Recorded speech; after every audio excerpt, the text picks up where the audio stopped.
Hello, hello, hello. If we haven't met before, I am Dr. Una. I am the founder of EntreMD, and I help physicians embrace entrepreneurship so they can have the freedom to live life and practice medicine on their own terms. So, listen, my birthday is a few days away. Actually, it's 2 days away. And usually, when it's close to my birthday, it gets me thinking, it gets me pensive, it gets me very reflective. I think before I turned 38, I think I thought I'd live forever. I mean, I knew I'd die, but I thought I'd live forever. And I became really in tune with my mortality after I turned 38. And so here I have a birthday coming up, and I'm thinking. And in the process of thinking, I come up with the realization. It occurred to me that I've settled.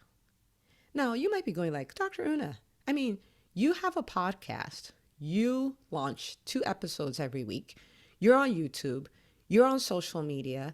You founded the EntreMD Business School. You're serving them at a high capacity. You're doing all this stuff. How have you settled? I realized that I'm doing enough to be better than the old me, but I'm not doing enough to be the me that I can be.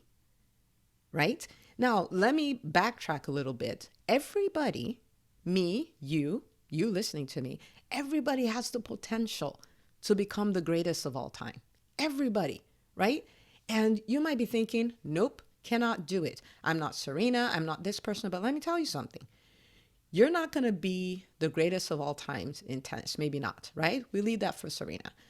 You may not be the greatest of all time with golf. We'll leave that for Tiger Woods and, Philip Mickelson and the rest of them. You may not be the greatest of all time in basketball. We can leave that to Michael Jordan or, Kobe and the rest of them. And if basketball is your thing, well, maybe you will be the greatest of all time. But you don't have to be the greatest of all times at something someone else is good at. You have to become the greatest of all time at being you. And guess what? There's nobody like you. What you're able to do, your giftings, your talents, all of that are as unique as your fingerprint. So you can be the greatest of all time. If you become all that you have the potential to be, you become the greatest of all times.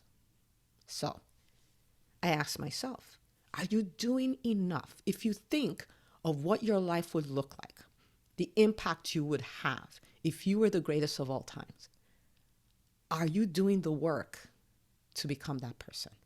And the answer is I'm doing a lot, but I don't know if I've had that perspective as deeply as I have it now.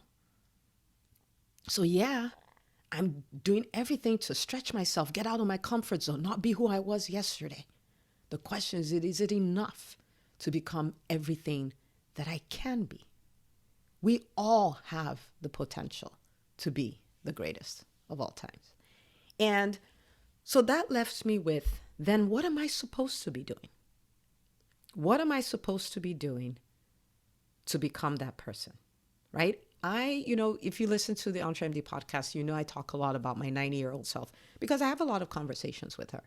And I don't want to be 90 and have regret. I want to be 90 and go like, I gave it all.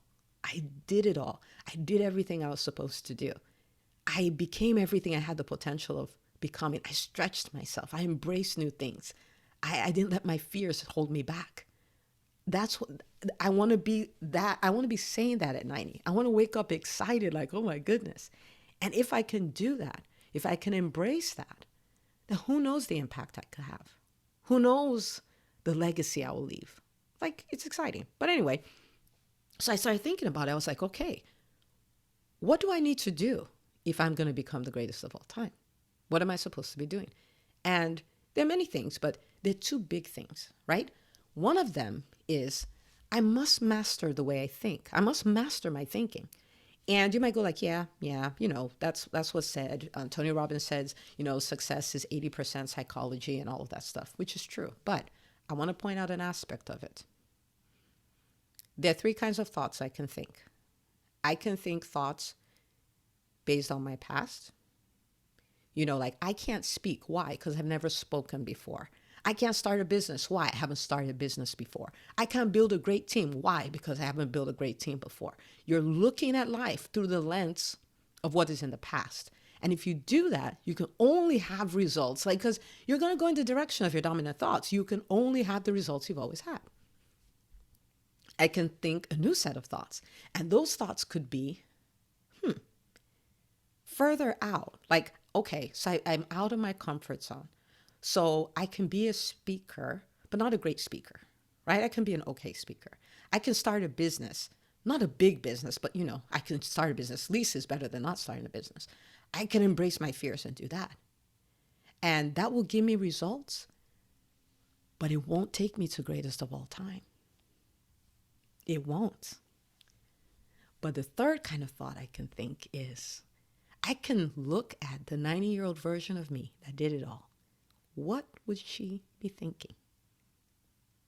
The 90-year-old version, maybe I became such an amazing, prolific speaker that my speaker fee was 80 grand, 100 grand per talk. What kind of thoughts would I be thinking, right? I could have built a business, built EntreMD, that it changed the landscape of medicine forever, at least the landscape for physicians forever. What kind of thoughts would I be needing to think to pull that off? And I, on purpose, work hard on thinking those thoughts, coming from that perspective, rather than wear the lens of my past and see everything through what I can't do because I haven't done it before. I start seeing all the possibilities of what I can do because I have the potential to do it. Now, how cool is that, right? The second thing I'll have to do, other than thinking, upgrading my thinking, mastering my thinking, is I'm going to have to put in the work. I'm going to have to put in the work. I think we're all seduced by the glamorous Instagram pictures of people not really working hard but making it big in business. If you are going to become the greatest of all times, you're going to have to put in the work. There is no way around it. Look, if you're like, she's making me mad, I don't want to put in the work. These are my birthday thoughts, okay? So if you don't like them, don't worry about it. Just hear what I'm thinking. You got to put in the work. There is no such thing as a Stephen Curry who's not going to put in the work to master those free throws and those three-point shots. There is no such thing. There is no such thing as a Michael Jordan who just becomes. There is no such thing. But we give ourselves excuses all the time. Like, somebody didn't help me. Nobody owes you, man. We make your own way.